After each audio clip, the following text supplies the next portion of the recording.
오늘부터 성경 통독 여정 중에 이제 출애굽기가 시작됩니다. 1장에서 3장까지의 말씀을 읽게 되실 겁니다. 여러분 출애굽기는 40장까지 있죠. 그 1장과 40장을 두 부분을 크게 나눈자면 18장까지와 또 19장 이후의 내용이 됩니다. 18장까지 내용은 애굽에서부터의 구원받는 과정이라면 19장 이후의 내용은 왜 구원하셨는지에 대한 설명입니다. 그러니까 구원에 대한 개념이 크게 두 가지로 이야기되는 게 출애굽기입니다. 하나는 어디로부터의 벗어남, 그리고 두 번째는 그 이후에 어디로 향하느냐라는 것입니다. 먼 것으로부터의 구원, 또 어디로 향하는 구원. 예. 그래서 벗어남만이 구원이 아니라 그 뒤에 어디로 가느냐까지 구원의 이야기 안에 담겨 있다라는 것이죠. 애굽에서 그냥 벗어나는 게 하나님께서 모세를 통해 이끄신 목적이 아니라 이끄시는 방향이 있다는 겁니다. 우리를 죄로부터 건지신 뒤에 그리고 우리를 어디로 이끌어 가시느냐가 그러게 구원받은 우리의 관심인 것이죠. 단순히 예수님을 믿고 죄 용서받고 지옥 가지 않고 천국 간다 라는 개념보다 더 큰 내용이 구원에 담겨 있음을 출애굽기가 우리에게 보여줍니다. 한 예를 보게 되면 1장의 내용은 국고성 라암셋, 애굽이죠. 애굽 나라에서 애굽을 위해 애굽이 원하는 큰 창고를 짓는 이스라엘 백성들의 이야기가 나옵니다. 그런데 40장에 보게 되면 이제는 하나님을 위해 영광스러운 성막을 짓는 장면으로 나옵니다. 그러니까 세상을 위해서 세상의 일들을 하던 이스라엘이 이제는 하나님을 위해 구별되어 하나님을 위해 일을 하는 자들로 변화되는 거죠. 그러니까 출애굽기의 구조 자체가 이미 우리에게 그런 예시로 말씀을 보여주고 있습니다. 그걸 전제하고 오늘 1장을 보게 되면 1장은 한마디로 하나님께서 야곱의 후손 70명이 애굽에 정착한 뒤에 그들을 마치 자궁 안에 아이를 키우듯이 애굽의 어떤 자궁 안에서 우리 이스라엘 백성들을 생육하고 번성케 하신 하나님의 일하심이 소개됩니다. 그 과정이 순탄하지만은 않았습니다. 요셉을 알지 못하는 왕조가 새롭게 들어서면서 이스라엘은 그 번성이 오히려 고통이 되었습니다. 새로운 왕조는 이스라엘이 어마무시한 이 번성을 위기감으로 가졌습니다. 예를 들어서 전쟁이 나게 되면 이들이 혹시 그 적과 내통해서 우리를 배반하면 어떡할까? 라는 잠재적 위험 요소로 본 거죠.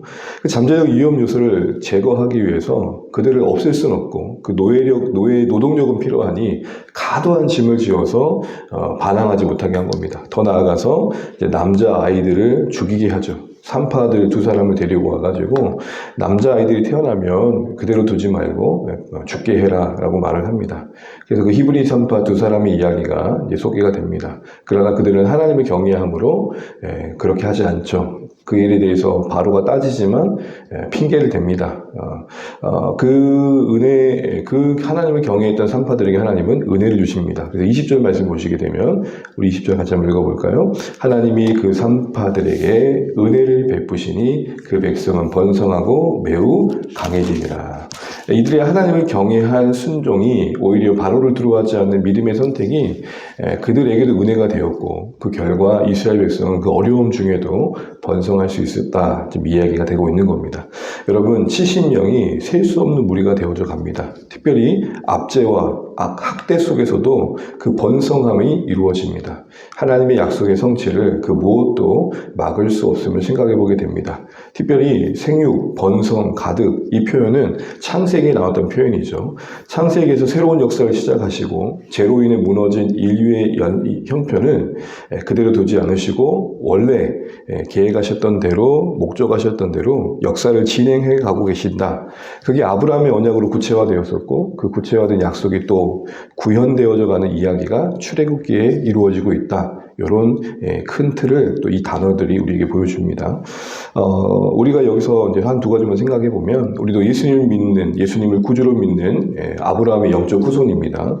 아브라함을 시작으로 또 그 뒤에 야곱 그리고 70명이 생육 번성하여서 셀 수 없는 무리가 되었던 것처럼 하나님께서 이 땅의 주의 백성들을 부르시고 마치 아브라함을 부르셨듯이 또 그들을 통해 하나님의 백성들을 지어 가신다라는 겁니다. 그래서 여러분 계시록에 보게 되면은 영광스럽게 된 교회가 하나님 앞에 섰을 때 어떻게 표현되냐면 셀 수 없는 무리라고 표현합니다.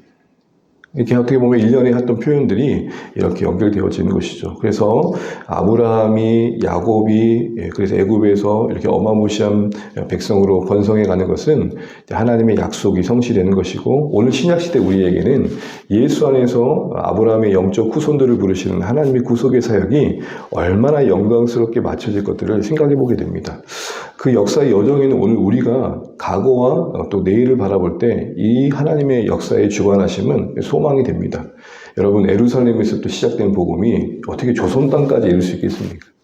이런 하나님의 일하심을 우리가 함께 바라보면서 아직 남겨진 하나님의 역사가 남겨진 이 시간들을 주의 나라를 위해 더 살아가야겠다라는 생각들을 해보게 됩니다. 그리고 2장은요, 이제 이 구속의 사역을 구체적으로 이룰 인물을 소개할 수밖에 없겠죠. 그 인물인 모세의 태어남과 장성한 이후의 이야기들이 소개되고 있습니다. 10절까지는 모세가 태어난 이야기인데 여기도 참 많은 에피소드가 있죠.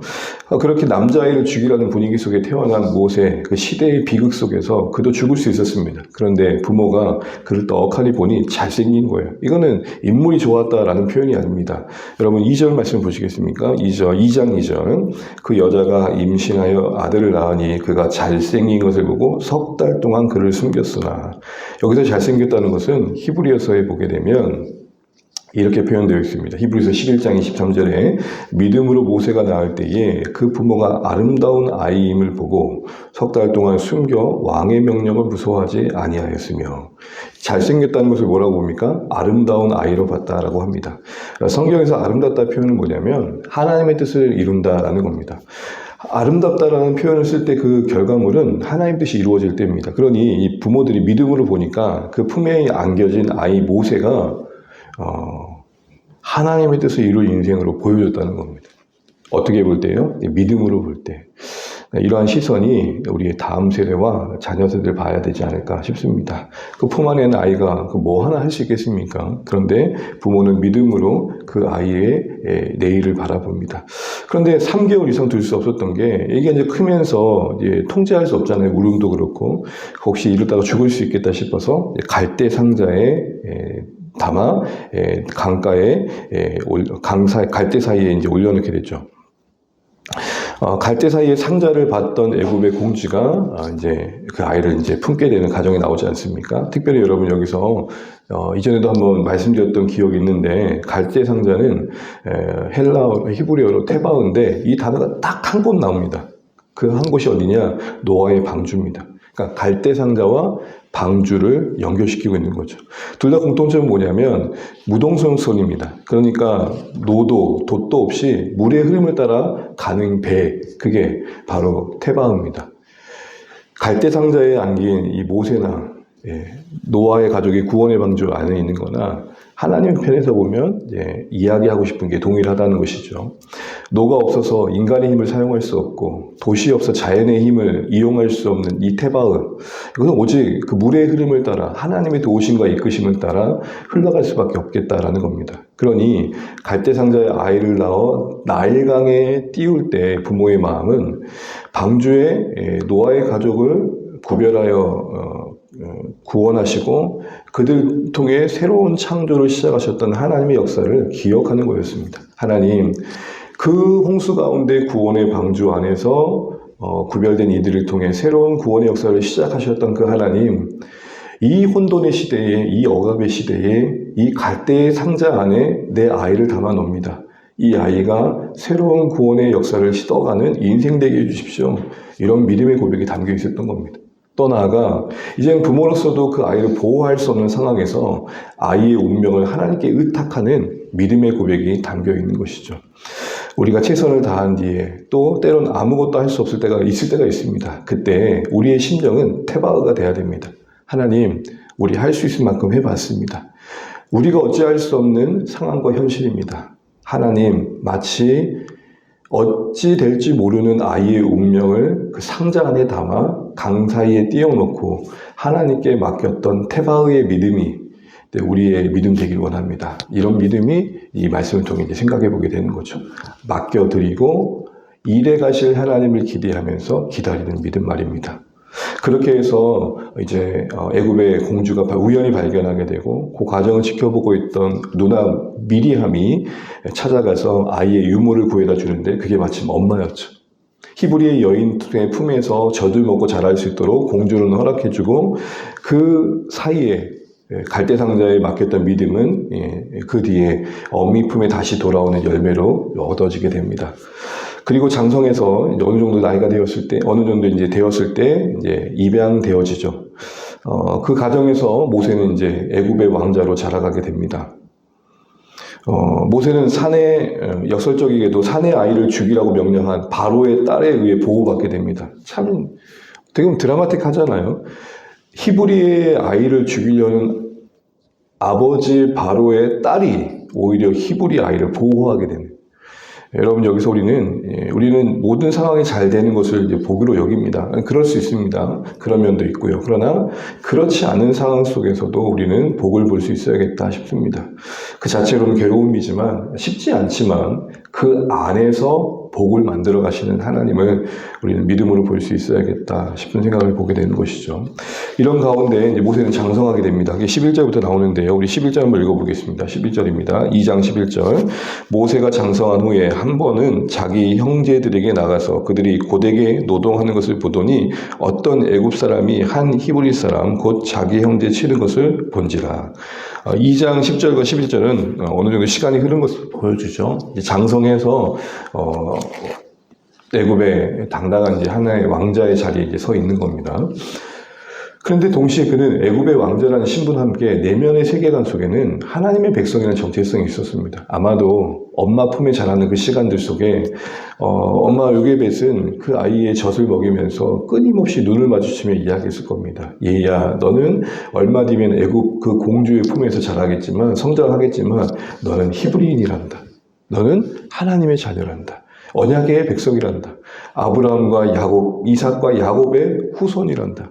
그런 의식들을 이야기를 끊임없이 들었을 겁니다. 그래서 우리는 어렸을 때 계속해서 아이들에게 믿음의 이야기를 들려주는 게 참 중요합니다. 이게 어떤 시점에 어느 기점에 하나님께서 그들을 돌이키실 때 쓰실 줄 모르는 거죠. 그랬을 때 바라봤더니 그래서 형제들로 여겨지는 그 고난 속에 있는 고역 가운데 있는 이스라엘을 바라보는데 어느 날 애굽 사람 한 사람이 시죠. 그걸 보고 나서 주위를 살피더니 그 애굽 사람을 쳐 죽입니다. 그걸 숨겨두죠. 그 다음날 갔더니 형제들끼리 싸웁니다. 왜 그러냐고 말리는 가운데 한 사람이 당신이 뭔데 당신이 우리도 어제 애굽 사람 죽이겠느냐. 아무도 모르는 줄 아는데 탄로가 난 겁니다. 도망갑니다. 어디까지 도망갑니까? 15절입니다. 15절 함께 있습니다. 15절 15절입니다. 바로가 이 일을 듣고 모세를 죽이고자 하여 찾는지라. 모세가 바로의 낯을 피하여 미디안 땅에 머물며 하루는 우물 곁에 앉았더라. 미디안 땅까지 결국은 내려가고 맙니다. 하나님께서 이 아브라함을 미디안 땅까지 어떻게 보면 보내신 거죠. 거기서 십보라를 만납니다. 그리고 게르솜이라는 아들을 낳는데 그 이름은 뭐냐면 내가 다른 나라에서 나그네가 되었습니다. 라는 이야기의 이름의 뜻입니다. 그처럼 모세의 심정은 지금 공허하고 외롭고 뭔가 버려진 자와 같은 심정이 있었던 겁니다. 그 시간이 이제 40년이 결국 지나게 되는 것이죠. 그리고 나서 이제 보면 성경에 23절의 이야기가 소개됩니다. 모세는 일단 미디안 땅에 있고요. 이제 어느 정도 시간이 흘렀습니다. 그래서 23절 이렇게 시작합니다. 함께 읽을게요. 23절. 여러 해 후에 애굽 왕은 죽었고 이스라엘 자손은 고된 노동으로 말미암아 탄식하며 부르짖으니 그 고된 노동으로 말미암아 부르짖는 소리가 하나님께 상달되지라. 아멘. 이 여러 해 후는 거의 한 40년의 시간이 흐른 것입니다. 그래서 모세가 어느 정도 이제는 미디안 땅에 익숙해졌고 매일같이 양을 치는 양치기가 되었습니다. 그런데 이 상황에 하나님은 그 고된 노동에 부르짖는 이스라엘 백성의 음성을 뭐라고 말합니까? 들으셨고, 그리고 그 부르짖음이 하나님께 상달되었을 때 들으셨고, 24절 끝절에 보게 되면 기억하셨다라고 이야기를 하고 있습니다. 여러분 여기서 기억하셨다는 말은 내내 잊고 있다가 그제서야 알으셨다는 게 아닙니다. 이 기억하셨다는 말은 뭐냐면 히브리어로는 자라크란 말인데 결국 행동으로 옮기다라는 겁니다. 내내 기억하고 있다가 내내 주의를 기울이고 있다가 행동을 실천하다라는 것입니다. 결국 하나님은 그 언약대로 일하신 거죠. 여기서 이제 모세가 이제 등장하게 됩니다. 이런 배경 속에서 하나님은 모세를 이제 부르십니다. 그게 3장의 사건인데요. 하나님께서 왜 이때 부르셨는가라고 할 때 여러 이야기가 있을 수 있지만 무르익음입니다. 무르익음. 그러니까 항상 하나님이 일해 가실 때 우리에게 기다림을 요구하실 때가 참 많은 것이 그 기다림이 하는 일들이 있기 때문입니다. 기다림이 만드는 열매가 있습니다. 그게 모세 안에서 이스라엘 백성 안에서요.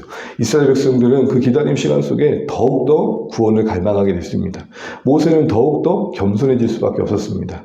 이런 과정이 필요했었던 것이죠. 결과적으로.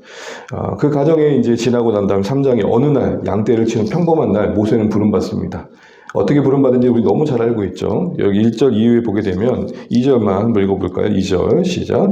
여호와의 사자가 떨기나무 가운데로부터 나오는 불꽃 안에서 그에게 나타나시니라. 그가 보니 떨기나무에 불이 붙었으나 그 떨기나무가 사라지지 아니한지라. 사막의 더운 날씨에 이 떨기나무는 그 열기만으로도 발화되어져 가지고 태워질 수밖에 없는 연약한 나무입니다. 연약합니다.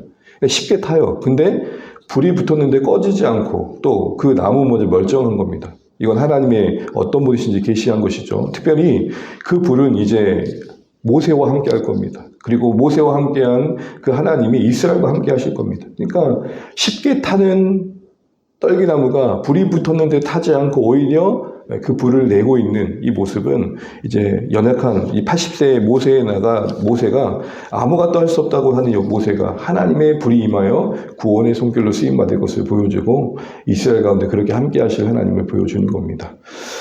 평소에 그냥 늘 지나던 그 자리가 소명의 자리가 됩니다. 여러분 이거 참 시사하는 바가 크다 싶습니다. 특별한 자리가 아닙니다. 늘 양떼를 몰고 갔던 그 자리입니다. 사랑하는 주안의 가족 여러분, 오늘도 우리가 살아간 삶의 자리 어제의 그 자리입니다. 별일이 없는 한요. 바로 거기서 하나님은 우리를 새롭게 부르신다는 거 잊지 않으시면 좋겠습니다. 그 뒤에 하나님은 그를 불러서 구체적으로 어떻게 할지에 대한 내용이 이제 13절 이후에 쭉 언급되어 있는 것들을 보게 됩니다. 이제는 하나님의 때가 됐으니 가라고 말씀하십니다. 너를 통해서 애굽에서 자신들의 백성을 구원내시겠다고 합니다. 그런데 모세가 자꾸 거부하죠. 제가 누구기에요? 또 하나님이 또 뭐라고 말씀하십니까? 내가 너와 함께 할 것이다. 그리고 가서 장로들을 만나게 되면 네가 말한 대로 내가 누구인지를 이렇게 말해라 라고 하면서 성경에 처음으로 나는 스스로 있는 자다 라는 말이 나옵니다. 스스로 있는 자, 다른 말로 여호와 하나님, 야훼 하나님이 소개됩니다. 언약의 신실하신 하나님을 말합니다. 그리고 아브라함, 이삭, 야곱의 하나님, 그 하나님이 구체적으로 역사 속에서 그렇게 신실하게 일하셨다라는 내용들이 나옵니다. 그리고 마지막으로 이제 모세가 직접 가게 되는 그런 약속들을 듣고 이제 가게 되는 게 4장에 이어지죠. 하나님은 그에게 두 가지를 약속하십니다. 무엇보다도 사흘길쯤 광야로 가서 그 애굽 왕 바로 앞에 가가지고 네가 요구를 해라. 이스라엘 백성들을 데리고 예배하러 가겠다. 반드시 그렇게 요구할 때 애굽 왕은 허락하지 않을 거다. 난 그거 알고 있다. 그래서 강한 손이 이어질 것이다. 이제 그게 10가지 기적으로 나타나는 거죠. 그리고 또한 너희들은 반드시 나오게 될 것이다. 그 과정이 지나고 나온 뒤에 애굽 사람들로부터 물품을 너희가 취하게 될 것이다. 보상해 주시겠다는 것이죠. 사랑하는 주안의 가족 여러분, 참 앞으로 모세가 부르신 뒤에 어찌 될지 몰랐습니다. 그런데 하나님께서는 하나씩 설명해 주십니다. 뭘 보여주시는 겁니까? 하나님이 주관해 가신다는 겁니다. 그러니 불투명한 앞날에 너무 무거운 마음 갖지 말라 모세를 그렇게 다독이셨던 겁니다. 우리가 모세가 되었을 때를 한번 생각해 보면 얼마나 당황스럽고 염려가 되겠습니까? 가지 않겠다는데 가라 하시고 가면 어떻게 해야 될지 모르는데 내내 그러니까 질문하잖아요. 그런데 거기에 하나님은 답을 갖고 계십니다. 사랑하는 주안의 가족 여러분, 우리는 알 수 없어 답답하지만 이거 하나는 분명합니다. 하나님이 답이 되십니다. 오늘 이 사실 다시 한번 기억하면서 이 울부짖는 이스라엘을 구원하시기 위해 모세를 준비시키시고 결국은 이제 보내시는 하나님에 대한 이야기를 묵상하시면서 오늘 하루도 이 하나님의 우리의 하나님이심을 잊지 않고 또 하나님이 답이 되심을 기억하면서 살아내시는 복된 하루 되시길 바랍니다. 기도하겠습니다.